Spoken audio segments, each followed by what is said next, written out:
Nossa história de hoje é uma história que antecede a Segunda Guerra Mundial. Acontece na China.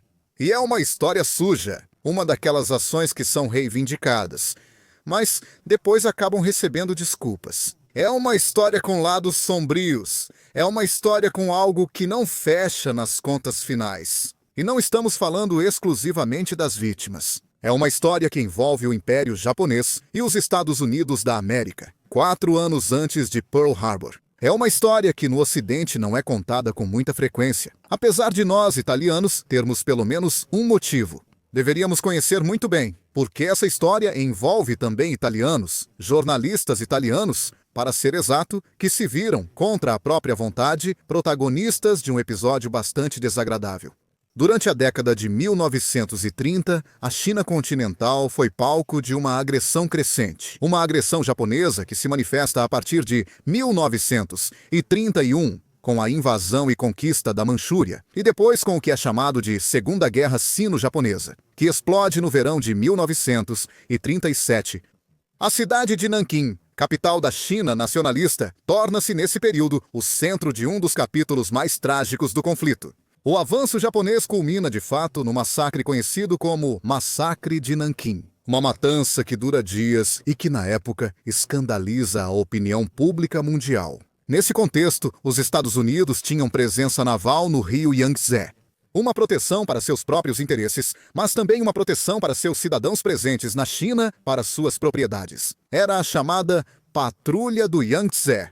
Um grupo de navios fluviais, armados sob bandeira dos Estados Unidos, que patrulhavam o rio e protegiam os interesses americanos na região. Uma dessas embarcações, o United States Ship Panay Patrol River 5, é o protagonista da nossa história de hoje. Canhoneira fluvial, lançada em 1928, com deslocamento total de 450 toneladas, um comprimento de cerca de 58 metros, um calado de 1,6 metros e armada com 2 canhões de 3 polegadas e 10 metralhadoras. Um navio leve que, em 11 de dezembro de 1937, foi designado para evacuar cidadãos norte-americanos e aliados da zona de perigo.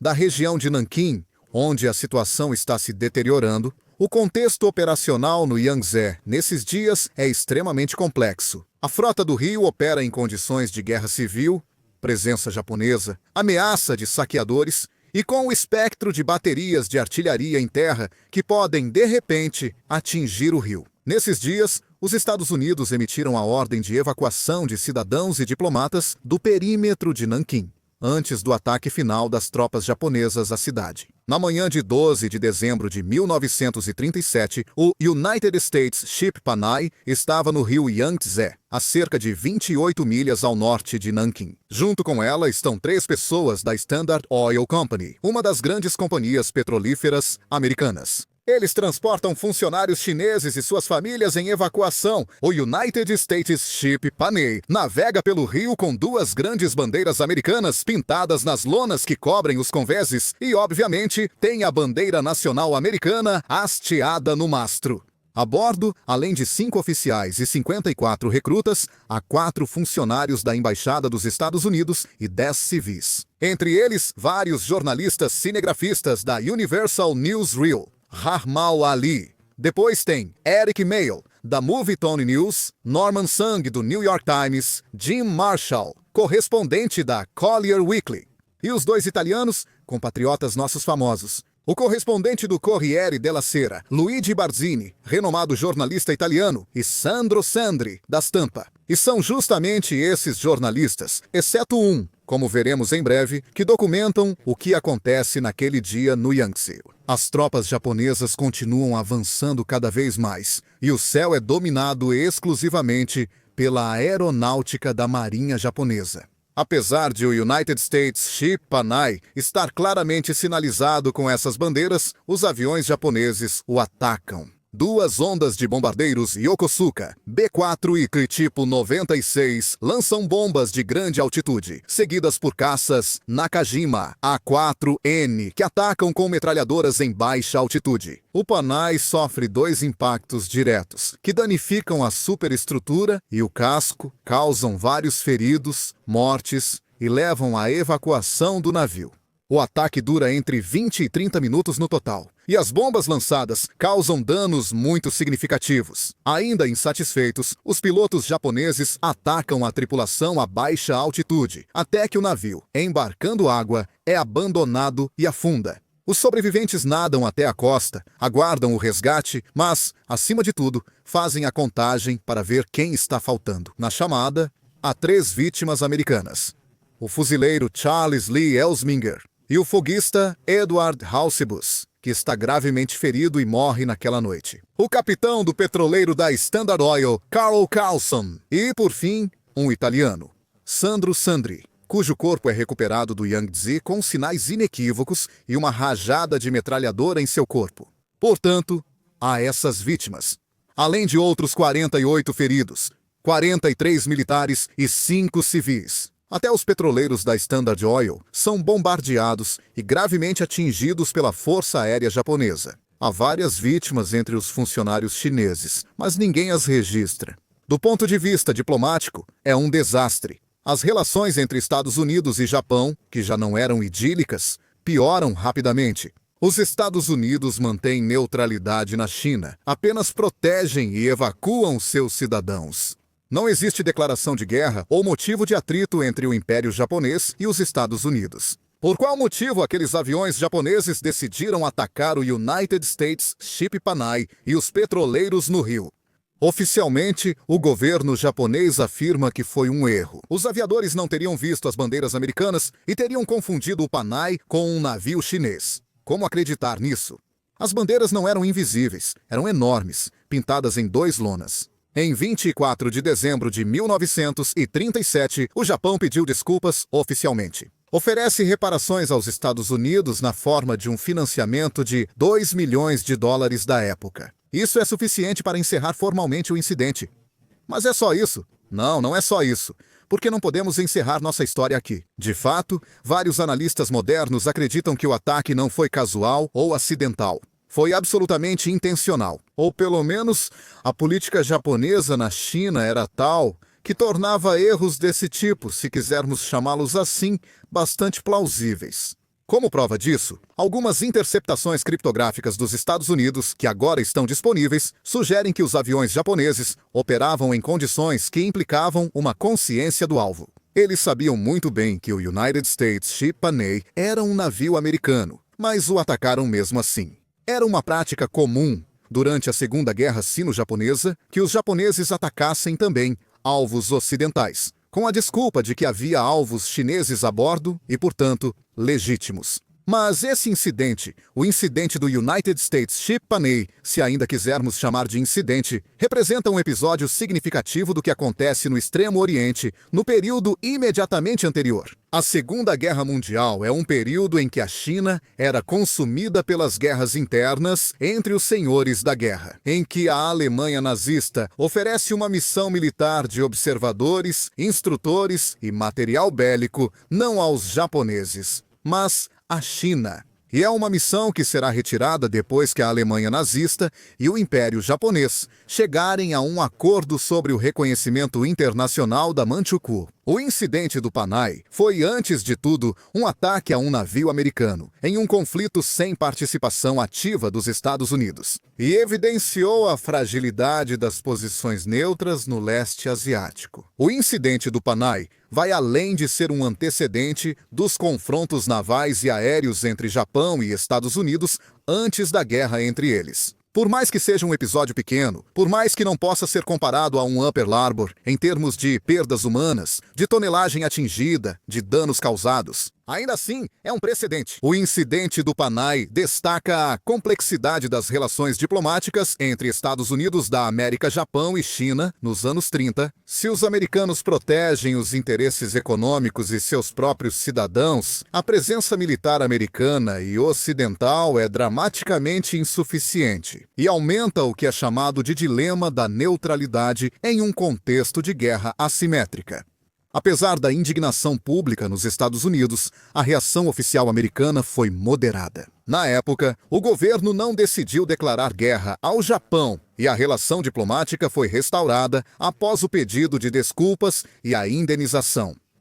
Politicamente, o incidente agravou a imagem negativa do Japão, dificultando que Tóquio se apresentasse como potência benevolente na Ásia, ou até mesmo fazer com que a comunidade internacional aceitasse suas reivindicações imperialistas sobre o Extremo Oriente continental. Muitos americanos começaram, a partir daquele dia, a questionar o papel do Japão na China e a vulnerabilidade dos interesses dos Estados Unidos fora de suas fronteiras, do ponto de vista estritamente militar. O caso Panay lembrou à Marinha dos Estados Unidos da América a importância de atuar em áreas fluviais e ilhas, da proteção dos comboios e da distância entre as declarações de neutralidade e a realidade dos ataques aéreos. Historicamente, o incidente do Panay é visto como um prólogo, ainda que menor, dos eventos da Segunda Guerra Mundial no Pacífico. Um sinal de que a expansão japonesa na Ásia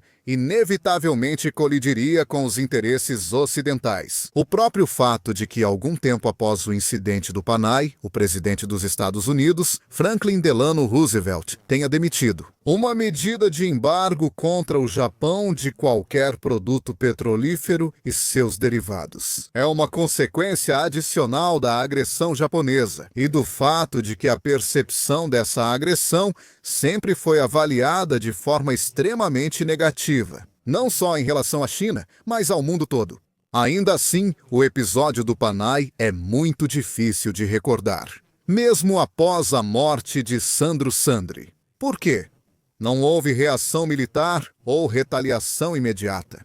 O teatro fluvial, então, e a operação de evacuação acabam sendo certamente menos chamativos, se me permitem o termo, em comparação com uma operação militar em larga escala. As próprias consequências diretas do afundamento do United States Ship Panay foram contidas graças aos pedidos de desculpas apresentados ao governo japonês e à indenização paga. Quase como se fosse uma pequena missão de culpa e nada mais. Se considerarmos então o episódio do Panay em relação ao que aconteceu depois dos extermínios na China, ao que foi feito no Manchukuo. E claro, a Segunda Guerra Mundial. É claro que é um episódio muito pequeno, destinado a ser ofuscado do ponto de vista da mídia. No entanto, o incidente do Panay representa uma microcrise situada entre a política de apaziguamento e neutralidade nos anos 30, uma política que atingirá seu auge, como já vimos em outro vídeo que você encontra no canal. Na Conferência de Munique de 1938, e com a iminente catástrofe da Segunda Guerra Mundial, o Pacífico viverá momentos dramáticos.